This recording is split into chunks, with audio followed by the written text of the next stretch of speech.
दोस्तों, यदि वीडियो पसंद आए तो इस चैनल को सब्सक्राइब न किया हो तो सबसे पहले चैनल को सब्सक्राइब कीजिए और इसे ज़्यादा से ज़्यादा शेयर कीजिए, लाइक कीजिए। देखिए, पहला प्रश्न है आज की डेट का। यदि P X square plus Q X plus R equal 0 के मूलों का योग और उसके गुणनफल के बराबर, तो इनमें से कौन सा कथन सही है, ये हमको बताना है। इसमें कंडीशन क्या है, योग उसके गुणनफल के बराबर है और योग गुणनफल के बराबर है तो चूंकि हम जानते हैं कि मूलों का योग क्या होता है, alpha plus beta equal minus B upon A, और मूलों का गुणनफल क्या होता है, alpha into beta equal C upon A. ठीक है, तो मूलों का योग यानी कि माइनस बी अपॉन ए, मूलों का गुणनफल यानी कि सी अपॉन ए। ठीक है, दोनों कैसे यहाँ पर बराबर, तो दोनों को हम बराबर कर देंगे। अब देखें यहाँ से ए से तो ए कैंसिल हो जाएगा। अब इसमें माइनस बी इक्वल के सी, अब इसमें बी की वैल्यू तो एक्स स्क्वायर का गुणांक क्या होता है, ए एक्स गुणांक बी और शेष सी। ठीक है, तो यहाँ पर माइनस बी यानी क्या है, बी की जगह पे यहाँ पर क्यू, तो माइनस का क्यू। ठीक है, इक्वल यहाँ पर क्या है सी, तो सी की वैल्यू क्या है आर। इस माइनस के क्यू को उधर ले जाते हैं तो किसका हो जाता है, प्लस हो जाता है, मतलब क्यू प्लस आर इक्वल 0। अब इसमें देखें यहाँ पर एक क्यू प्लस आर कौन से ऑप्शन में दी है, तो क्यू प्लस आर मतलब बी वाला ऑप्शन में दी है, यानी बी वाला ऑप्शन हमारा सही है, यानी क्यू प्लस आर इक्वल 0, ये वाला कथन इसका सही बनेगा। अगला क्वेश्चन है, यदि A X square plus B X plus C के मूल एक दूसरे के व्युत्क्रम हैं तो निम्न में से कौन सा कथन सत्य है। अब इस समीकरण के जो मूल हैं वो कैसे एक दूसरे के व्युत्क्रम यानी कि इनवर्स हैं। इनवर्स का मतलब ये है कि जैसे क्या है, यदि क्या है जो x की वैल्यू है वो यदि क्या है, एक वैल्यू यदि x निकलती है, जैसे a निकलती है, तो दूसरी वैल्यू क्या होगी 1/a होगी। या पहला जो मूल है ax का जो मान है वो हम अल्फा मान ले, दूसरा जो x का जो मान निकलेगा तो दूसरा जो मूल निकलेगा 1/अल्फा निकलेगा। ठीक है, जैसे 2 का व्युत्क्रम 1/2, 5 का व्युत्क्रम 1/5। ठीक है, तो जो भी संख्या दे रखी है उसको चेंज करके लिख देते हैं। ठीक है, इसमें जैसे हमने सपोज कर लिया एक मूल अल्फा है तो दूसरा मूल क्या बनेगा यहाँ पर 1/अल्फा, क्योंकि एक दूसरे के कैसे व्युत्क्रम है। अब हमको क्या है, इनमें से कौन सा कथन सत्य है वो हमको बताना है। अब चूंकि हमारे पास क्या मूलों में दो संबंध होते हैं, एक अल्फा इंटू बीटा, दूसरा अल्फा प्लस बीटा का। ठीक है, तो यहाँ पर क्या है, योग का हम यहाँ पर फॉर्मूला यूज नहीं करेंगे क्योंकि योग में यहाँ से हमको अल्फा को नहीं हटा पाना। तो हम जानते हैं कि मूलों का जो गुणनफल होता है अल्फा इंटू बीटा इक्वल क्या होता है सी अपॉन में ए। ठीक है, तो अल्फा की जगह जैसे अल्फा है बीटा, तो बीटा की जगह क्या है 1/अल्फा, क्योंकि दूसरा मूल इसी का व्युत्क्रम है, अल्फा है तो दूसरा क्या है 1/अल्फा, यहाँ पर हम लिख सकते हैं इक्वल कितना यहाँ पर सी अपॉन में ए। ठीक है, अल्फा से अल्फा कैंसिल हो जाएगा तो 1 इक्वल क्या सी अपॉन ए, यानी ए इक्वल क्या है सी। ठीक है, तो ए इक्वल सी जिस भी ऑप्शन में दी है वो ऑप्शन हमारा सही होगा, यानी कि सी ऑप्शन हमारा सही होगा।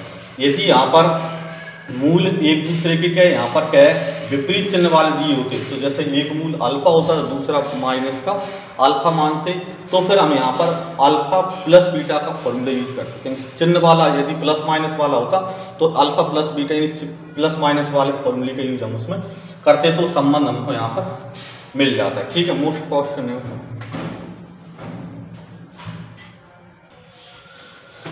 देखें, अगला प्रश्न है, यदि समीकरण x square minus 5x plus 6 बराबर 0 के मूल अल्फा तथा बीटा हो तो एक alpha square plus beta square की वैल्यू हमको यहाँ पर चाहिए। ठीक है, ये हमको इक्वेशन दे रखा है और इसकी जो वैल्यू है यहाँ पर, इसकी जो क्या वैल्यू है एक्स की जो वैल्यू निकलेगी वो अल्फा और बीटा यहाँ पर जैसे सपोज उसने दी है, तो alpha square plus beta square में हमको वैल्यू निकालना है। ठीक है, तो alpha square plus beta square में दिया है, तो चूंकि हम जानते हैं कि alpha square plus beta square में हमारे पास कोई संबंध नहीं होता है, हमारे पास संबंध होता है अल्फा इंटू बीटा और अल्फा प्लस बीटा, इसलिए इस alpha square plus beta square को हम अल्फा प्लस बीटा और अल्फा इंटू बीटा में चेंज करेंगे। और इसके लिए हम यहाँ पर लिख सकते हैं alpha square plus beta square equal क्या होता है अल्फा प्लस बीटा का होल स्क्वायर माइनस में 2 अल्फा इंटू बीटा। ये हमारे पास फॉर्मूला होता है, ये हमने क्या लिखा भी था लास्ट वीडियो में।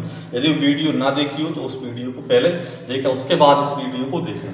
ठीक है, देखें अल्फा प्लस बीटा का होल स्क्वायर, तो हम जानते हैं अल्फा प्लस बीटा मतलब मूल्यों का योग, और क्या होता है माइनस बी अपॉन में ए का whole square minus 2 alpha into beta मतलब मूल्यों का गुना यानी कि सी अपॉन में ए। ठीक है, अब इसमें हम वैल्यू रख देते हैं। इसमें ए की वैल्यू 1 है, बी की वैल्यू माइनस का 5 है, सी की वैल्यू 6 है। ठीक है, तो इसको हम यहाँ पर पुट करते हैं तो बी यानी -5 माइनस माइनस प्लस 5 का स्क्वायर यानी कितना हो जाएगा 25 ठीक। अपॉन में ए, तो ए की वैल्यू यानी कि 1 है, -2 सी की वैल्यू कितनी यहाँ पर 6 है, ए की वैल्यू 1। ठीक, यानी कितना आता है 25 माइनस 6 दूनी 12 यानी कि 13। ठीक है, 13 हमारा आंसर हो जाता है, यानी alpha square plus beta square equal कितना हो जाता है 13 हमारा आंसर हो जाता है। ठीक है,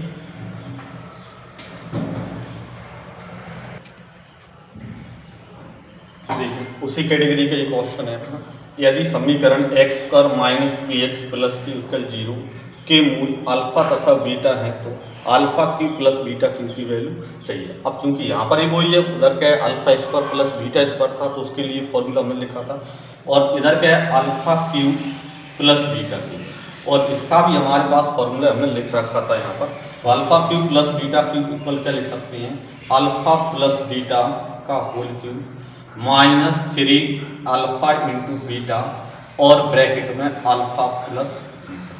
ठीक है, अल्फा प्लस बीटा मूल्यों का योग अल्फा इंटू बीटा मूल्यों का गुणनफल। ठीक है, तो अल्फा इंटू बीटा यानी क्या होता है माइनस बी अपॉन में ए होता है। ठीक है, -3 अल्फा इंटू बीटा यानी सी अपॉन ए होता है, अल्फा प्लस बीटा मतलब माइनस का बी अपॉन में ए होता है। ठीक है, तो देखें यहाँ पर क्या है, अब इसकी वैल्यू हम यहाँ पर रखते हैं, बी की वैल्यू तो माइनस बी तो माइनस माइनस प्लस का हो जाएगा, तो पी की पावर 3 अपॉन में ए, तो ए की वैल्यू 1 है तो 1 को लिखने की जरूरत नहीं इसमें। ठीक है, माइनस और माइनस यानी प्लस हो जाएगा 3 सी, तो सी की वैल्यू यहाँ पर क्या है क्यू। ठीक है, into Q into minus sorry plus, तो माइनस हो जाएगा यहाँ पर माइनस का क्या है यहाँ पर पी। ठीक है, जो माइनस यहाँ पर लिख दिया था, और अपॉन में ए यानी 1 इंटू 1 यानी 1 का स्क्वायर हो जाएगा।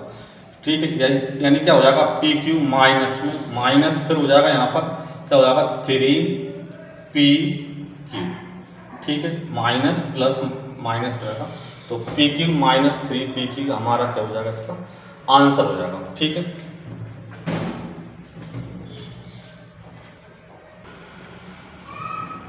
देखिए अगला क्वेश्चन है, एक द्विघात समीकरण के मूल 2 प्लस रूट 5 तथा 2 माइनस रूट 5 है, तो समीकरण हमको यहाँ पर निकालना क्या है इक्वेशन। ठीक है, तो इसके लिए क्या है, जब समीकरण के मूल दिए हों और हमको यदि समीकरण प्राप्त करना है तो इसके लिए हमने क्या फॉर्मूला लिखा था एक्स स्क्वायर माइनस में alpha plus beta into x plus alpha into beta equal का यहाँ पर 0, ये हमने फॉर्मूला लिखा था, यानी एक्स स्क्वायर माइनस मूलों का योग इंटू एक्स प्लस मूलों का गुणा इक्वल 0। ठीक है, तो यहाँ पर क्या क्योंकि मूल दे रखे हैं तो यहाँ पर एक मूल 2 प्लस रूट 5 यानी अल्फा की वैल्यू, दूसरा मूल 2 माइनस रूट 5 यानी बीटा की वैल्यू।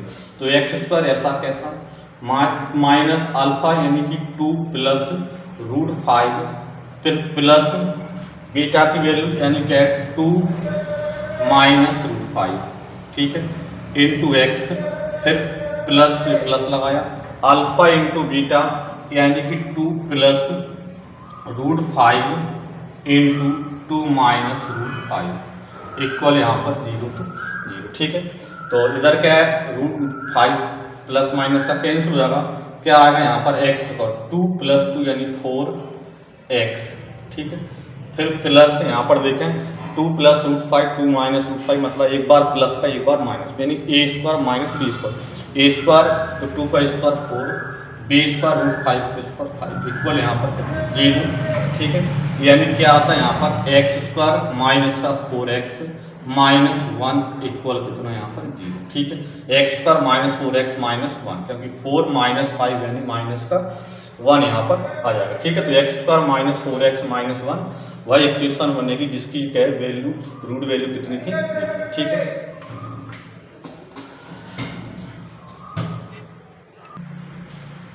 देखें अगला प्रश्न है, निम्नलिखित में से किस समीकरण के मूल वास्तविक हैं, ठीक है।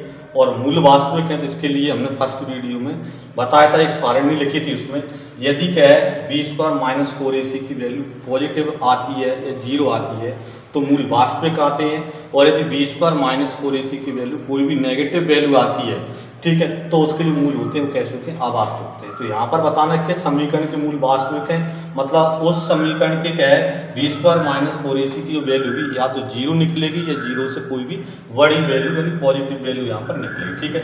तो इसके लिए हमें किसकी वैल्यू निकालना होता है, b² माइनस 4ac की वैल्यू हमको निकालना होता है। तो इसको हम यहाँ पर निकालेंगे, ठीक। जैसे इसके निकालें यहाँ पर तो b² मतलब यहाँ पर 1 का स्क्वायर, ठीक है, माइनस 4 और a यानी 1 और c यानी कि 6, तो यहाँ पर क्या है 1 माइनस में 24 यानी 23 माइनस का आ रहा है। इसका मतलब ये तो यहाँ पर नहीं बनेगा क्योंकि माइनस वैल्यू यहाँ पर आ रही है। फिर यहाँ पर देखें 2x² minus 3x plus 4 equal 0, तो b² यानी कि माइनस 3x² यानी 9 हो जाएगा, प्लस का हो जाएगा। फिर माइनस 4ac इसकी वैल्यू यहाँ पर किस में निकल रही है, नेगेटिव निकल रही है, क्योंकि 9 माइनस कितना आ रहा है 4 इंटू 2 इंटू 4 यानी कि 32 इसमें आ रहा है। तो 9 माइनस 32 मतलब कि कोई भी माइनस की वैल्यू, इसलिए देखने योग्य नहीं, यानी कि ये भी मूल वास्तविक नहीं है, अवास्तविक इसकी भी।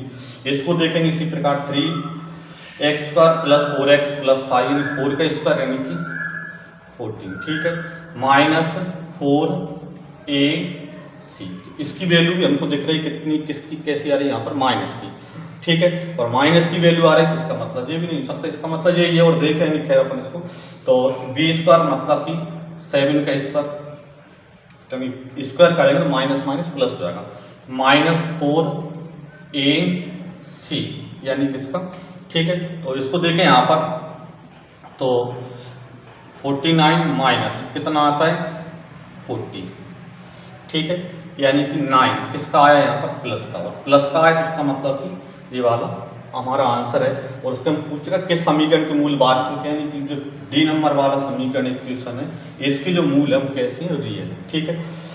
2x² minus 7x plus 5 equal 0 वास्तविक हैं, इन सभी के कैसे हैं, अवास्तविक हैं, इमेजिनरी, ठीक है। इसके मूल कैसे हैं यहाँ पर वास्तविक हैं, ठीक है। यही हमारा आंसर होगा डी नंबर वाला।